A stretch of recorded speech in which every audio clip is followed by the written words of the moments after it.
Well, I'm delighted to be able to talk with colleagues from East Sussex today. I'm not a researcher and I'm not an academic, but I have worked in education all my life. And for 17 years, I led 3 large education organisations. I was Director of Education on Merseyside in a place called Knowsley for 5 years, which was a very challenging part of the UK. I was then 8 years as Chief Executive of the National College for School Leadership in England, and then 5 years as Chief Executive of Education Development Trust, which is an international not-for-profit education organisation. So as a leader, I've had to deal with many challenges in my career, including dealing with gangsters with guns, the aftermath of the murder of children, wholesale redundancies, and indeed terrorist attacks on staff. But the challenges that leaders in schools have faced over the past 10 months have been unprecedented and completely outside my own experience. I saw this on Twitter a few months ago. It says, my NPQH never prepared me for this. Well, of course, no development program can possibly prepare leaders to help them through these kind of situations. We're in uncharted territory. School leaders are having to deal with issues that even the most experienced ones have never had to deal with before. There's no manual, there's no mental map to fall back on.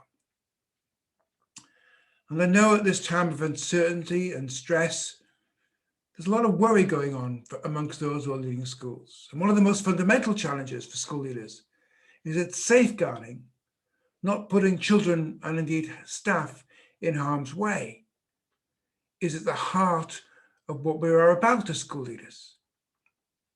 But the impact of COVID-19 virus means that leaders in education are being required to make decisions that might endanger the health and well-being, mental or physical, of staff and children. So that's why it's so stressful. Many school leaders have hardly had a break since last March. And it's the need to respond to things that are outside of your control that creates the most stress. Lockdown, not lockdown. Test students for COVID, don't test students for COVID. Exams are going ahead, exams are not going ahead. Vouchers for free school meals, no vouchers for free school meals, vouchers for free school meals, and so on. I know that the majority of people in this country have been hugely impressed, not just by the commitment of school leaders and teachers at this time, but by their expertise and professionalism. But there are some general principles on leadership in times of crisis and uncertainty that I want to talk about particularly today. And in doing so, I want to draw on a book I wrote a year or so ago. It was called Imperfect Leadership, a book for leaders who know they don't know it all. Now, why did I choose a title like that for my book? Well, I chose it because imperfect leadership is the best term I could think of to describe my own leadership. And that's not something I'm ashamed of or embarrassed by. I am proud to be an imperfect leader because I have a problem with this notion of perfect leadership. I think if we think we have to be perfect as leaders, we'll end up making ourselves mentally or physically unwell. We'll do our heads in. If we think we have to be perfect as leaders, we won't share and distribute the leadership. We'll do it all ourselves. If we think we have to be perfect as leaders, we won't encourage others to step up to leadership because they have to be perfect too.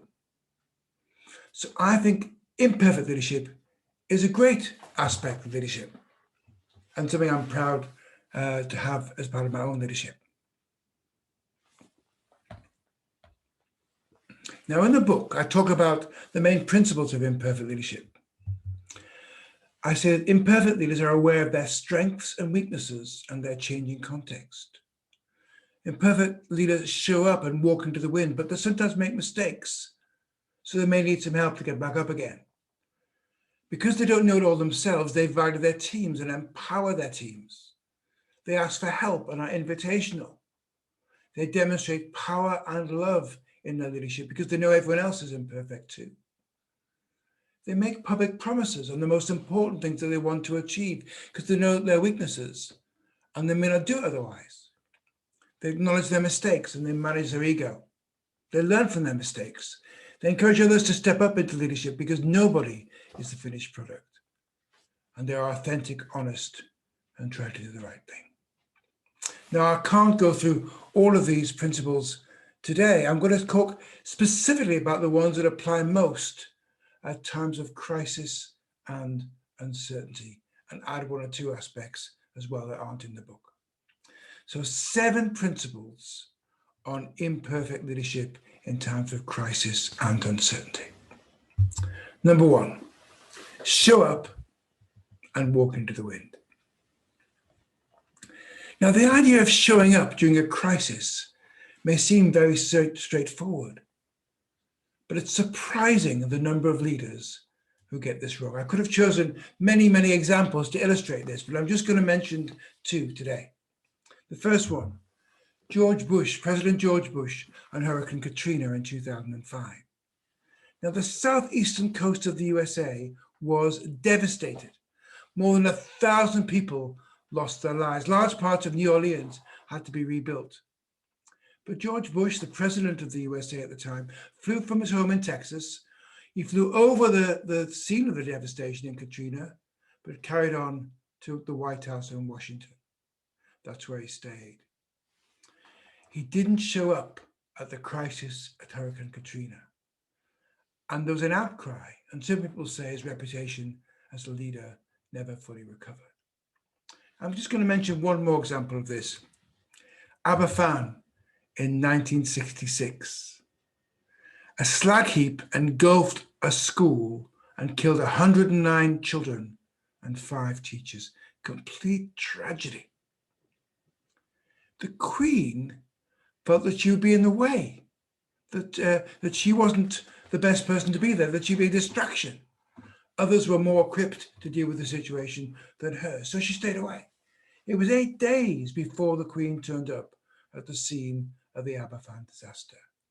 And many, many years later, in 2002, the Queen said that not going to visit Aberfan straight away was the biggest regret of her reign. So, colleagues, in times of real crisis, we show up. We don't delegate unless we're actually too ill to be there in person or it's physically impossible for us to be there. We don't hide away doing strategic planning or preparing responses to the DFE, confident that our team has it all under control.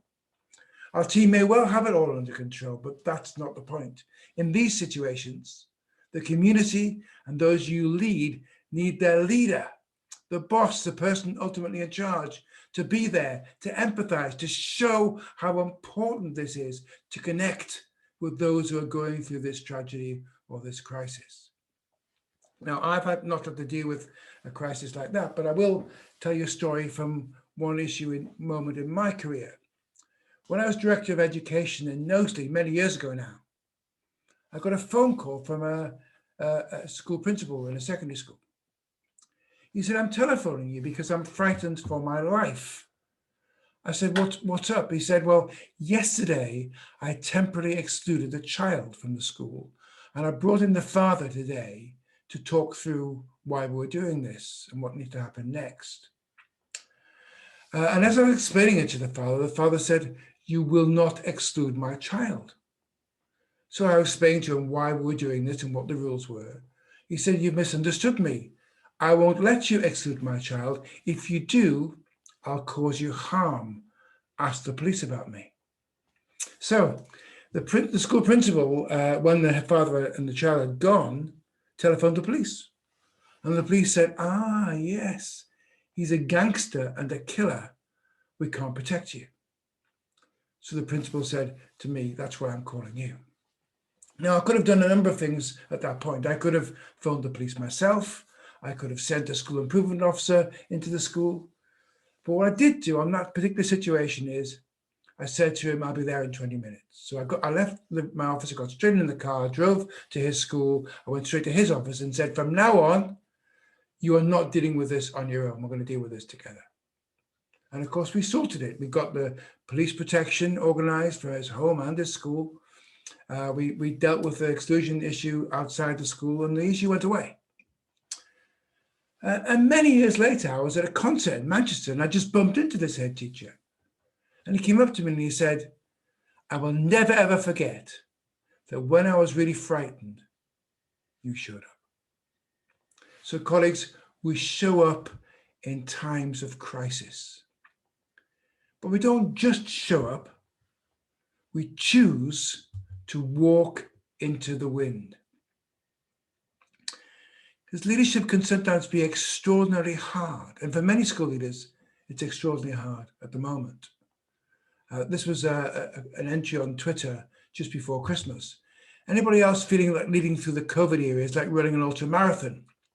One where you don't know your way around the course, direction changes often, random obstacles appear out of nowhere, rules change frequently, and you have no idea when the finish line will appear. I think that's what it's like for many school leaders at the moment. And walking into the wind is when you know it's going to be really, really tough. Your stomach is churning. You don't want to go to work that day. You'd rather stay under the duvet. But you get up, you go into work, and you tackle those issues because you know it's the right thing to do and it's your job to do it. You may be worrying that parents may be irate. You may be worrying that children are struggling at home. You may worry that teachers will be stressed and struggling to cope with teaching face-to-face and teaching online. On each day you turn up, it helps them. It helps them to feel supported and to feel led. If we come across as a quivering wreck, it makes it so much harder for those we lead. So at times like this, the job of the leaders is to be there, to show up, and to choose to walk into the wind.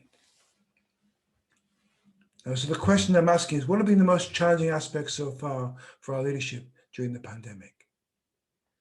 Have there been any key moments when, on reflection, we need to be more personally involved? And what coping strategies are we using to enable us to show up and walk into the wind? I'll talk a bit about that later on too. Principle 2 is adapt your leadership to your new context. Over time, as leaders, we develop our own leadership style. It's based on our beliefs and values, our expertise and skills, and our personality.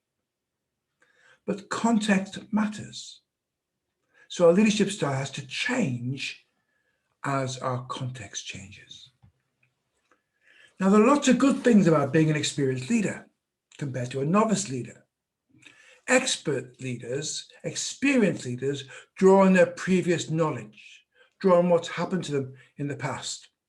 They have mental maps to tell them what to do in this situation or that situation based on what they learned from dealing with similar situations in the past.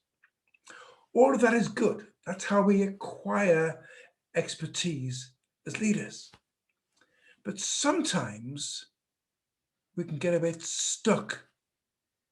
Sometimes we become narrow in our thinking, especially if we've been in the same organization for a long time. We become set in our ways. We stick to what's worked best in the past. And of course, that's a good thing on the whole. But when our context has changed, we need to change with it. And sometimes, as experienced leaders, we can find that hard. Leaders, like teachers, can form habits, develop ways of behaving that have served them well in the past, and they'll become instinctive. This can make it harder for leaders to change in the future. Now, clearly, if you go to a new job, especially if it's in a new school or a new organization, your context has clearly changed. And most leaders get that. And they try and think themselves into the kind of leader they need to be in this new context. But the really challenging thing about leadership is this. Sometimes you could be in exactly the same job, in exactly the same school, but your context has changed and your leadership needs to change with it. I don't know whether you've seen this diagram from the sigmoid curve from Charles Handy. It says that most organizations improve and grow and then reach maturity and then start to decline. But if as a leader you spot that near the top of that curve and you change what you do, you can get an inflection point and further improvement. But if you wait until you're coming down the other side and things are starting to get worse and then try and change, you can still do it, but it's more painful. Now I put that up because for me, that happened at least twice in my leadership.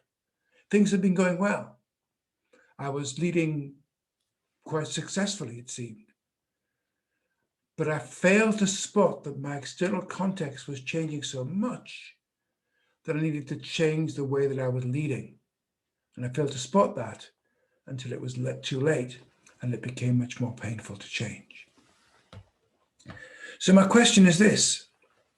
I know your work is changing as a result of COVID-19. All school leaders have seen their work change. To what extent has your leadership changed to match the needs of your new context? How is our new context changing not just how the work that happens, but how we lead that work? What else might we need to change in our ways of working in order to make sure that our leadership meets the needs of our new context? So adapting our leadership, not just our work, but our leadership approach to our new context. Principle 3, ask for help internally and externally. Be an invitational leader. Now, being the kind of leader who asks for help turns out to be a great leadership strategy. But actually, it is underused by leaders. And there are a number of reasons. I think there are 4 reasons why asking for help is a powerful and effective leadership strategy. The first reason why it's such a good leadership strategy, especially in a crisis, is it leads to better decisions.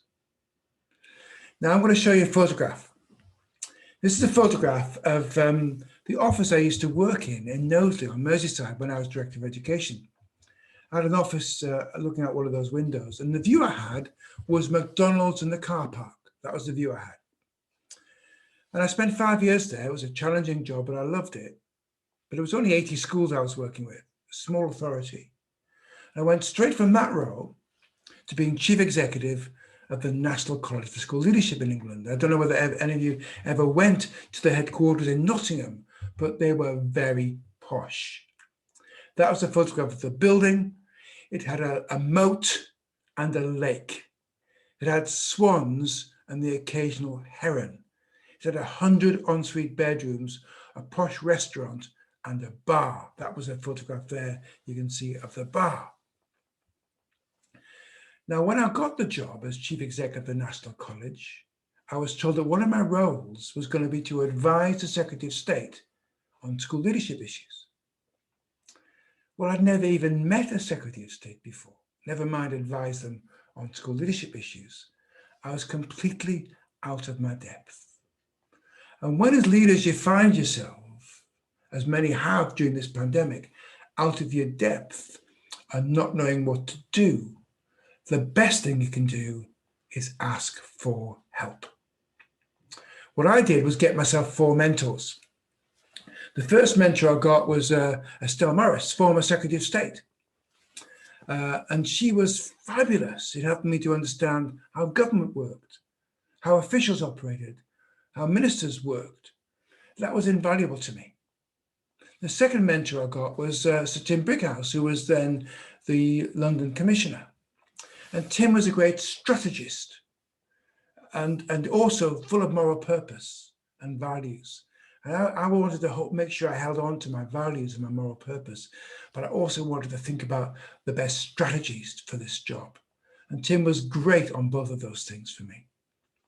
The third mentor I got was a guy called Tony McKay. And Tony was the best networker I knew. And I knew that if I was going to be successful in this new job, I had to meet a lot of key people who could do us good or cause us harm. I needed Tony to introduce me to these people. So he was invaluable in that respect. And the fourth mentor I got was a guy called David Albury. And David had written the report on behalf of government about the National College for School Leadership 6 months earlier. And the report had been quite critical. And I figured that if David knew what the problems were at the college, he could help me to solve them. So those were my four mentors, and they were absolutely invaluable to me. I could not have done the job without their help. So this leads me to some conclusions about mentoring.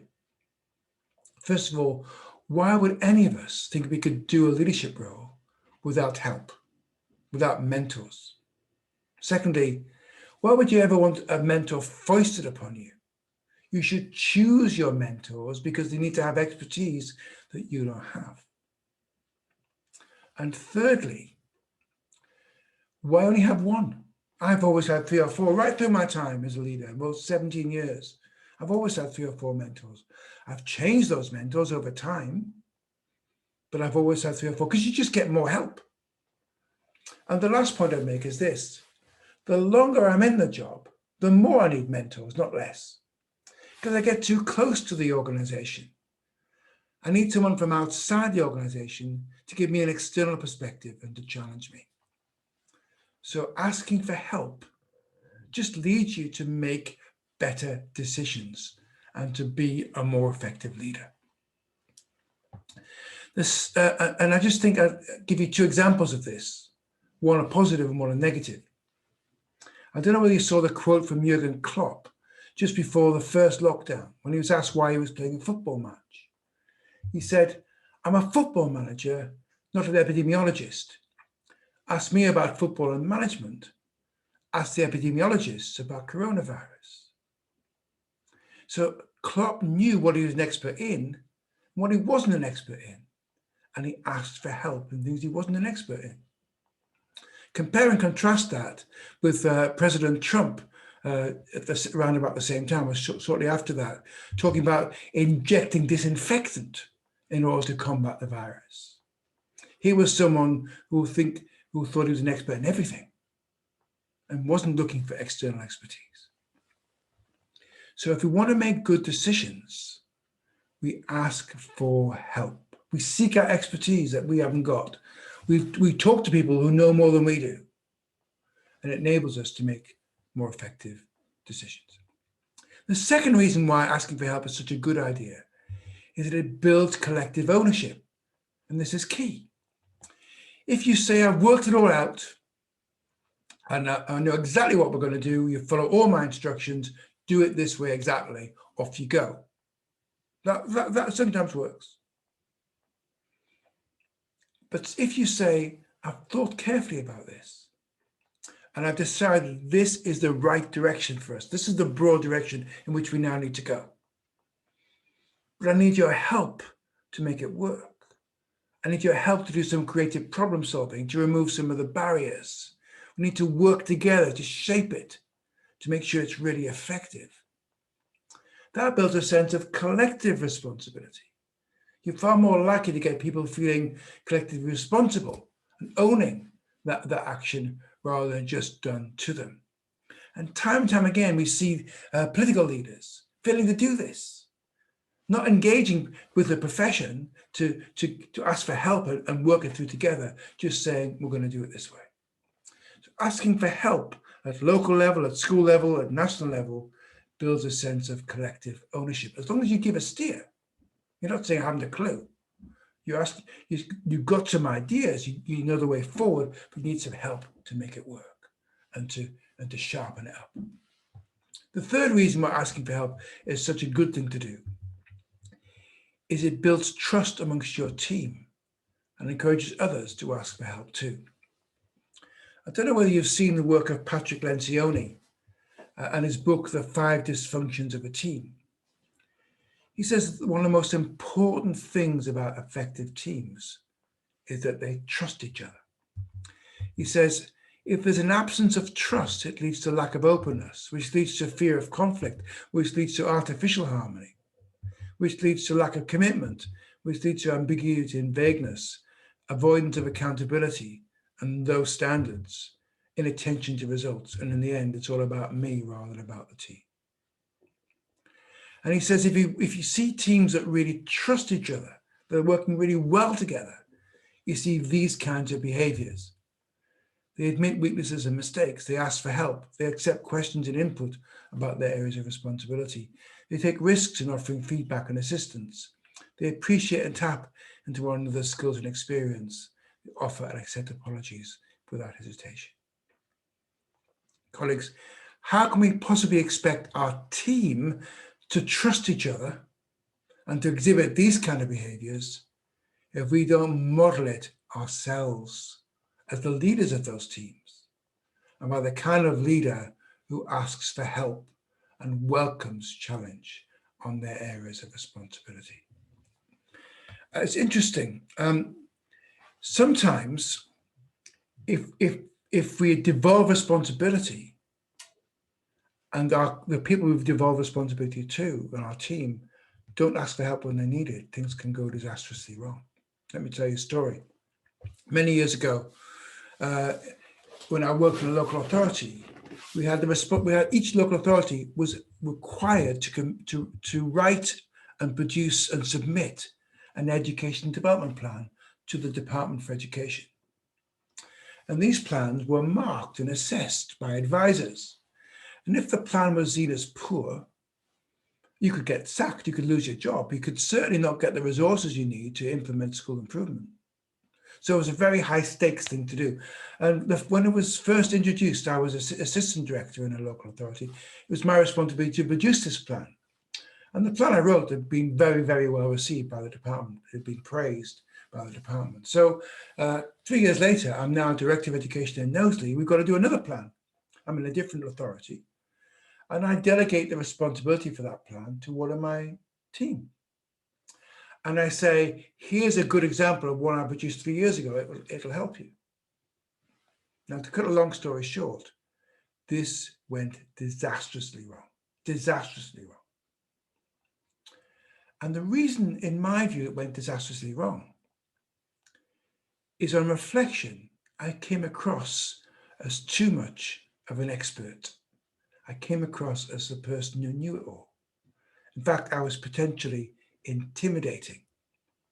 I didn't understand sufficiently how the person I was delegating the responsibility to did not have enough capacity and expertise to do what she was being asked to do, but was too frightened to admit it, too frightened to ask for help. Colleagues, we need to model asking for help ourselves if we want those we lead to also be okay about asking for help when they need it. So this quote from Brené Brown, a really interesting quote. She says, we asked 1,000 leaders, what do your team members do that earns trust? The most common answer was, they ask for help. When it comes to people who do not habitually ask for help, the leaders we polled explained that they would not delegate important work to them because the leaders didn't trust they would raise their hand and ask for help if they needed it. And let me finally, on this section, just talk about the circle of trust. You might have a team where you've got 5 people. You might have C and D in the team who you trust completely.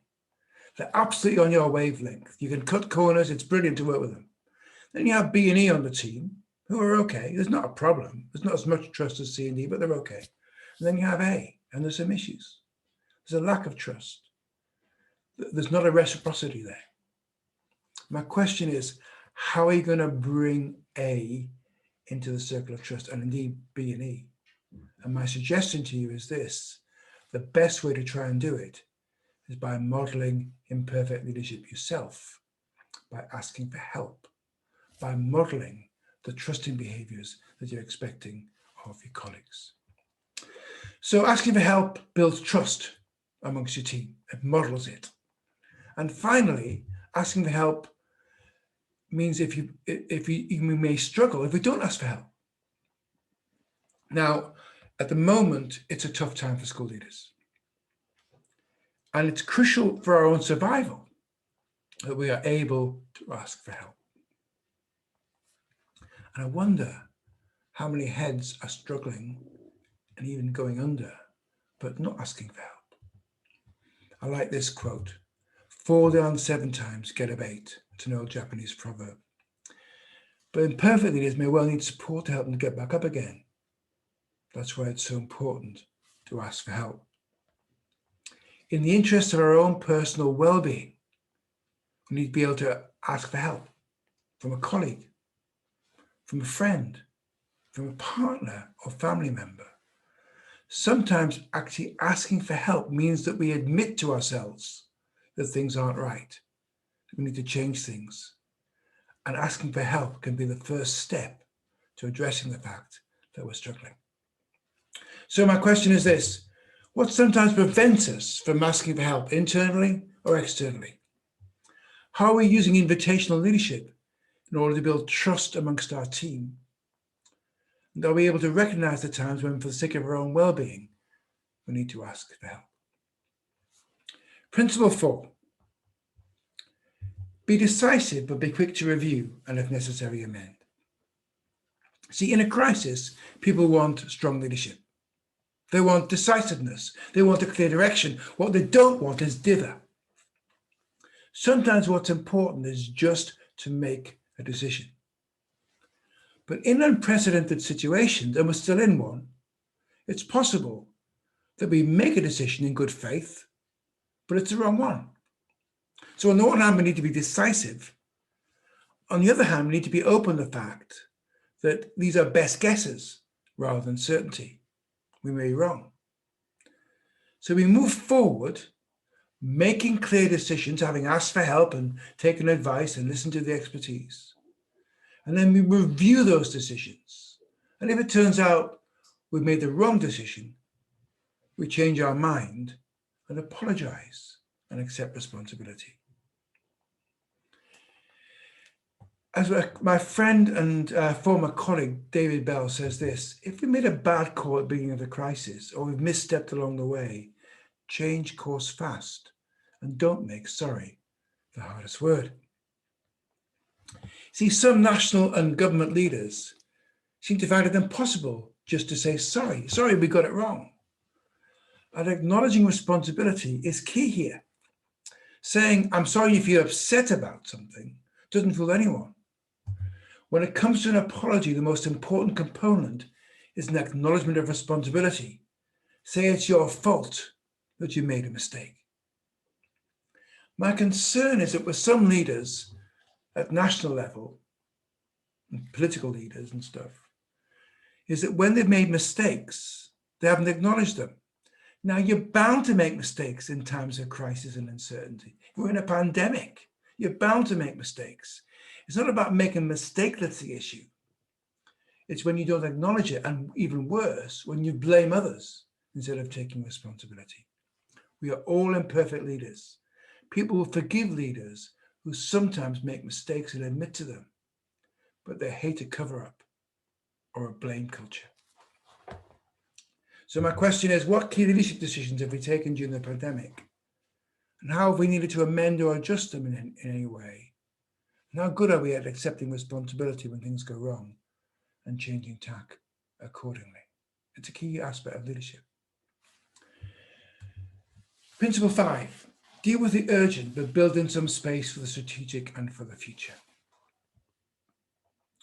Now, when you're in a crisis and there's so many things that are changing, the urgent is essential. People need you to lead and to address what's coming at them. Actually, in a crisis, sometimes the urgent can become compelling, almost attractive. The adrenaline flows, you feel important, you're making a difference in responding to the immediate needs. And I know at the moment, leaders are really sort of responding to the urgent, understandably, because it's such a different scenario. But even in a crisis, it's important to set some resource aside to look at the big picture. In a recent blog, Michael Barber tells the story of how in 1940, when London was at war and completely isolated, and going through the Blitz every night, being bombed by the Nazis who had already overrun most of Western Europe. In the middle of the Blitz, a small group of people from the Education Board checked into a hotel in Bournemouth and set about the task of planning for education after the war. And those ideas formed the basis, in the end, of the 1944 Education Act and the post-war education system. In the middle of the Blitz, in 1940, in the Second World War, they were planning for the future. Now, let me be honest. COVID-19 is a catastrophe. It's a catastrophe. 24 million children globally are at risk of not returning to school ever. 1/3 of school-age children globally have not been doing any formal learning while their schools have been closed. The loss of the other services that schools provide, in addition to teaching and learning, has had a huge impact on the mental and physical health of millions of children globally. In England, domestic abuse and sexual abuse in the home is up, significantly up. But referrals of children to social services is down. Children are the losers in this situation. The poverty gap is widening. Food poverty is increasing. So it is a catastrophe. People are dying. But it's also, in spite of it being a catastrophe, there are some opportunities here. My hope is that by 2022, there'll be some really positive outcomes as a result of our pandemic experience, as well as some negatives. Now, I don't know whether you've seen this, but it's from the OECD. And it looked at the last lockdown internationally and said there were some unexpected positive education results from the changes. Technologies, innovative solutions, increased autonomy of students to manage their own learning, strengthened involvement and cooperation of parents, involvement in multi-sectoral coordination, increased pedagogical autonomy of teachers, greater society interest in education, reinforcement of learning on global and citizenship issues, and strengthening public-private partnership. I've just found that interesting. Some significant positives in spite of the pandemic during the lockdown. So I want to talk about 4 positives that we can build on our hope for when this is all over. So to quote Adele, hello from the other side, it's now 2022. What are we seeing when the pandemic is over? Well, first of all, I'm hoping we'll see a renewed valuing of schools. So I think the key message of the pandemic is that we really value schools. I know that schools have never closed for some children. I know that, absolutely. And I think the media obviously gets that wrong sometimes. But we really miss schools when we can't go. We miss schools not just for the chance for students to have well-taught face-to-face curriculum. We miss schools for all the other aspects that schools bring to children and young people. My hope is after the pandemic, there'll be a much clearer view amongst the general public of the broader value of schools. Not just as organizations that help children to pass exams and tests, of course they're important, but the richer, broader aspects of school life, the things that happen not just during the lessons, but in the broader school day.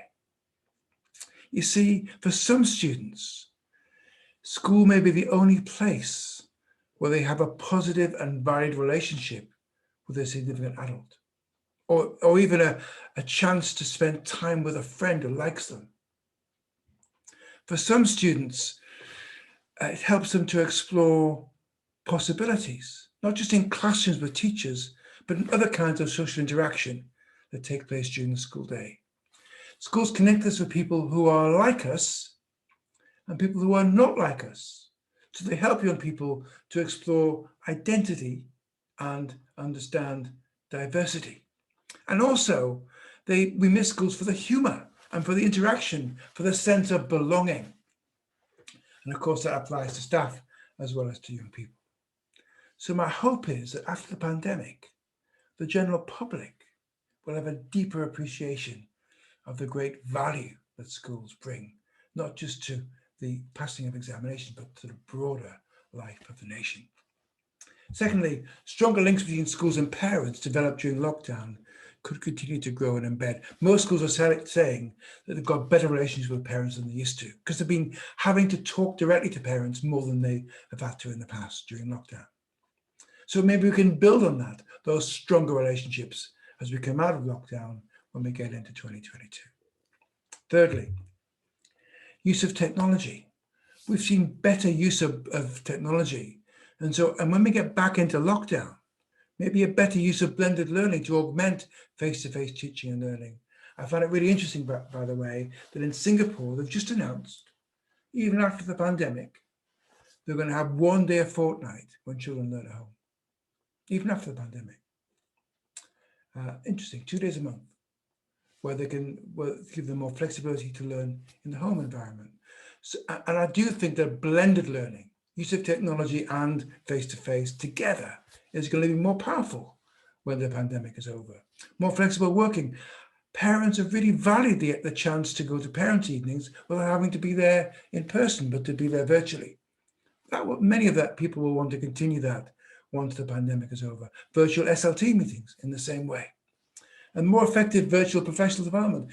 People have been able to access meetings with other leaders, with experts, in a way they couldn't have done if they had to travel a large distance to get there. So all of these things we can build on after the pandemic. And finally, a greater emphasis on collective responsibility, and less of an emphasis on top-down accountability. Just want to say a word about this. One of the things that we've seen in the pandemic, in the lockdown, is that isolated schools have struggled the most. And schools that have done the best have been collaborative, either because they're in a multi-academy trust or because they work closely in a network of other schools and with the local authority. And my strong hope is that as a result of this pandemic, we'll have even more of a breaking down of the barriers between academies and maintained schools, between MATs and local authority groupings of schools. Because we'll all be focusing on the needs of children and communities in the local area. And we're seeing that happen at the moment during lockdown. Rather than putting the needs of a particular institution first, put the needs of the children in the locality, working together with other agencies and with other colleagues from other schools in the interests of the community. And in addition, of course, school performance tables have been suspended. And Ofsted, although back in schools at the moment, apparently, they're not doing the same kind of reporting that they were doing. So there's a reduction temporarily of top-down accountability. And I'm hoping that will lead to a new focus, less on top-down accountability, but more on our collective responsibility as educators to do well for our children and our community. Not in a complacent or cozy way, in a robust way. Setting out to our parents, to our communities, to our local areas, what we hope to achieve, not just as an individual school, but a group of schools. Being prepared to be held accountable by parents, by the community, by each other for delivering on those outcomes. Not just test results, but it could be about emotional well-being, it could be about creativity and the art or sport or whatever. But we are looking outwards on accountability rather than upwards. Being prepared to be held responsible for doing what's right collectively by our parents, by our community, and by our colleagues. So post-COVID, we could have a tsunami of inequity, economic recession leading to widening gaps, more top-down centralism and narrow accountability measures, more competition between schools, when school leaders ground down, exhausted and feeling powerless. That could happen. Or we could choose to lead with humanity and connectedness with our communities. We could choose to celebrate and recognize the richness that schools provide and the amazing role that schools play in our society. We could work more collaboratively, be invitational with our colleagues and other agencies in the community, and develop more outward-focused collective responsibility rather than top-down accountability. So my question is, what are our hopes and ambitions for our school, so our school doesn't just snap back into the old normal? What could the new, better normal look like for our school or community? And principle 6, lead with empathy and authenticity. See, I think the leader who's been greatly admired at the moment is probably Jacinda Ardern, the Prime Minister of New Zealand. Of all the government leaders, she's one who's got huge amounts of praise for how she's handled things over the past year.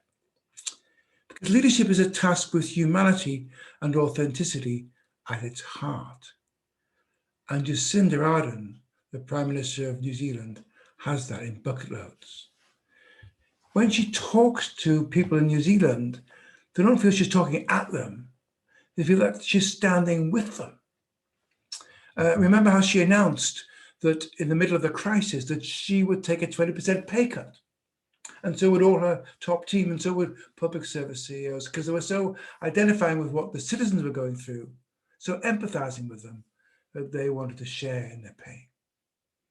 This idea of fairness in an organization is a deep fundamental of good leadership. People have a deep-seated view that if you're asking them to do something, to take a risk, to go the extra mile, then you should do it too, of course. In the end, if we want people to follow us, if we want to have an impact as leaders, then we need to show empathy, integrity, authenticity. We need to model the values, not just talk about them. One of my favorite writers on leadership is Vivienne Robinson from New Zealand. She says if we're going to be effective as school leaders, we need to do 4 things. Use our knowledge and expertise, of course, really important. Solve complex problems, not just the superficial ones. Build relational trust. We've talked about that already. And demonstrate virtues. And by that she means not just talking about values, practicing, living, modeling the values. That's virtues as opposed to values. And actually, in a famous speech in 2013, the Chief of the Australian Army, Lieutenant General David Morrison, once said this. He said, "The standards we walk past are the standards we accept."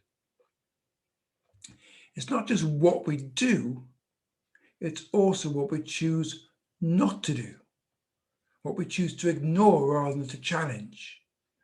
That's what I mean by virtues, living and modeling the values. So leadership in a time of crisis and uncertainty is tough, but we need to be authentic, demonstrate empathy, and choose, as far as we're able to do the right things. So question 6, what examples of impressive empathy have we seen during the pandemic? And do I need to review my approach to fairness? Now I'm modeling that with my colleagues and my team. And my final principle is demonstrate pragmatic optimism. Many years ago, I visited a secondary school in the south of England. The building was pretty grotty, to be honest, but the head teacher there was so optimistic. She said, "I know the building isn't up to much, but the staff here are fantastic." She said, "We like to think of it as Lewis Hamilton driving a Ford Fiesta." And as she walked me around the school, she was so positive about what was happening. When I met with her leadership team a bit later, without her, she wasn't in the room. I asked them about her, the head teacher, and the team said to me this. They said, "She's our storyteller." They said, when things are tough, and they often are tough here, she tells us the story of how it's going to get better.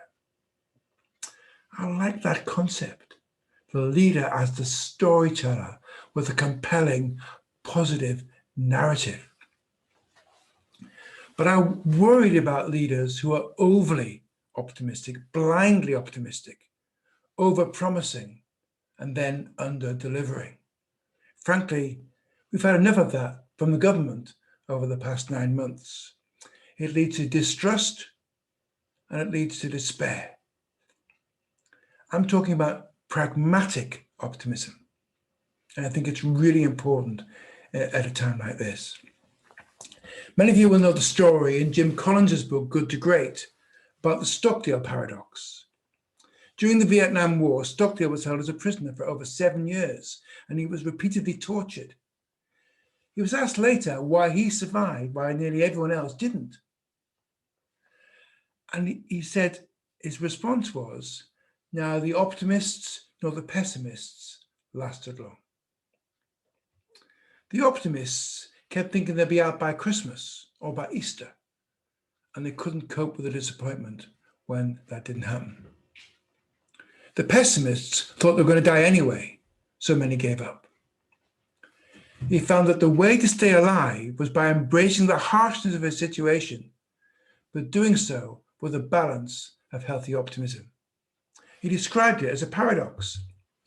You must never confuse the faith that you will prevail in the end, which you can't afford to lose, with the discipline to confront the most brutal facts of your current reality, whatever they may be. I think this is exactly where we are now with schools. Optimism is a fundamentally good attitude to have, to tell the story of how we're going to get through and out the other side, to be the storyteller, to be positive when those around are troubled and are doubting. But we also need to confront the brutal facts.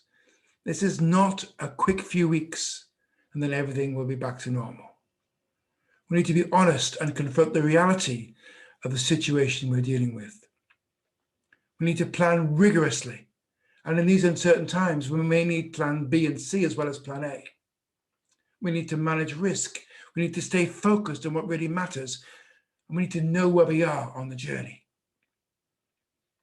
When I was 15 in secondary school, at the end of my fourth year, equivalent of year 10, we did our exams. And I was fifth bottom of the bottom set in French. We had 5 sets, and I was fifth bottom of the bottom set. So I was the 5th worst student in the school in French. And before my father died, he gave me a copy of my old school reports. And so when I got them, I was keen to read what my French teacher had written about me on the year that I was 5th worst student in the school in French. I looked it up, and honestly, this is what the French teacher had written about me. The only word he'd written was cheerful.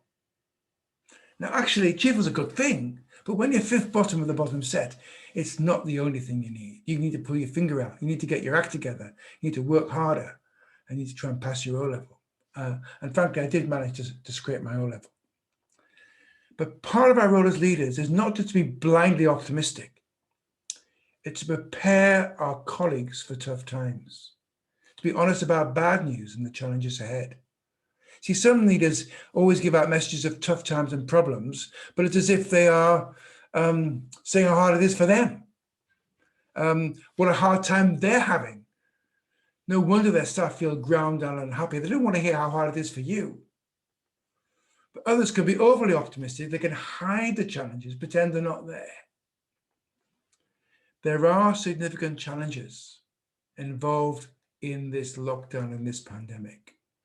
We have to confront the brutal facts. Many families are struggling with online learning. Domestic abuse is up. Sexual abuse in the home is up. But referrals from children to social care is down. So we can see who's going to be harmed most here. There are mental health challenges which are all up. Parents are struggling. Some are struggling with poverty, some with food poverty. The stresses that your staff and colleagues will be under trying to manage teaching face-to-face and online at the same time with so many children in primary schools at the moment. And of course, there's concern about loved ones who may get seriously ill. So we need to be pragmatic and honest about the challenges, but we also need to be optimistic. I remember going to a concert a few years ago now to see Leonard Cohen, the Canadian singer-songwriter.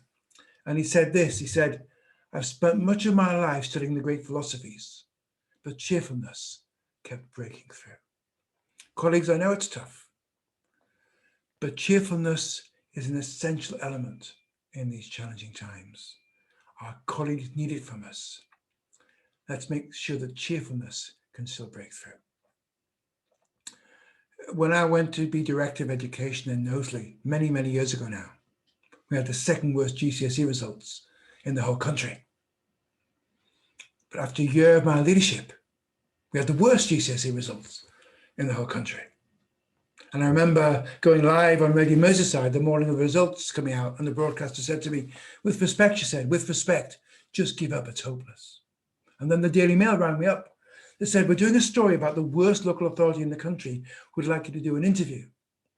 And that week, the Liverpool Echo had a letter in it calling for my resignation because saying that I'd brought disgrace upon the borough of Knowsley. So for me, this was a dark night of the soul moment. And I maybe would have resigned, but I got help from a mentor. And he helped me to see that I was doing the right things. I just needed more time. So I remember getting all the head teachers together, primary and secondary, and I said to them, we're having a tough time at the moment, but in 3 years' time, people will be coming from all over the country to find out how we've been so successful. Put it in your diaries, because it's going to happen. What I needed to show at that moment as a leader was optimistic leadership. I needed to have a plan to deliver it. It wasn't blind optimism, but optimistic and pragmatic leadership. When I used to, in my last job, I did a lot of work in Africa. And I went to Nairobi and I saw the name of this school. It's a school in Nairobi. It's the best name of a school I've ever seen. Soon Big Brain Academy, a school of excellence. Now I thought that was a great name for a school. That's optimism. Come to our school and we'll expand your brain. So in conclusion, colleagues, it is possible to get through a crisis and think that you're perfect. But actually, in my view, knowing you don't know it all, asking for help, is the best way to lead in a crisis. So we show up and walk into the wind, even if we may need some help. We adapt our leadership to be the leader that our new context now requires of us. We ask for help internally and externally, building trust, building collective responsibility, and attending to our own well-being. We are decisive, but we review and then admit mistakes. We understand that sorry isn't the hardest word. We deal with the urgent, but give space for the strategic. We lead with empathy and authenticity, because we know that everyone is fighting a hard battle, and we demonstrate pragmatic optimism. Colleagues, none of us were taught how to lead in the pandemic. It's not on any manual. What we can do as imperfect leaders is show up with optimism and resilience, to reach out and ask for help, to choose to do what is right, to demonstrate authenticity, and to remember to let cheerfulness break through. Thank you.